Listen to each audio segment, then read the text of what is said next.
प्रदेश में बीते 25 मई से नौतपा के कारण बहुत तेज गर्मी पड़त है। रायपुर, दुर्ग, बिलासपुर, रायगढ़, कोरबा, राजनांदगांव सहित ज़्यादातर मैदानी इलाका में दिन के तापमान 46 से 47 डिग्री सेल्सियस तक ऊपर चले गए हैं। इस बीच में मौसम विभाग के कहना है कि लू के थपेड़ा भी कम से कम 2 से 3 दिन तक और रही, ओकर बाद ही स्थिति में कोई बदलाव हो सकत है।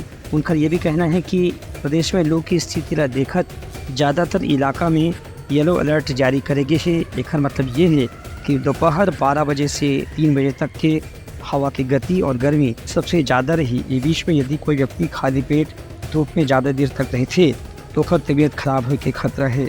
दूसर को भी डॉक्टरमन की भी यही सलाह है कि गर्मी ला देखत जब तक बहुत मजबूरी या ज़रूरी न हो तब तक घर से निकले से परहेज करना चाहिए। लू की स्थिति अधिक ज़्यादा विकराल है कि रात के भी गर्म हवा चलत है और कूलर, पंखा या एसी के बाद भी लोगन ला गर्मी से निजात नहीं मिलत है। इस बीच में मौसम वैज्ञानिक मन के कहना है कि फिलहाल ज़्यादातर मैदानी इलाका में तापमान अभी भी 46 से 47 डिग्री सेल्सियस तक बने रही। इनमें पहला बदलाव 3 या 4 जून के बाद हो सकते है, जब मानसून के बादल छत्तीसगढ़ में भी आना शुरू हो सकते है।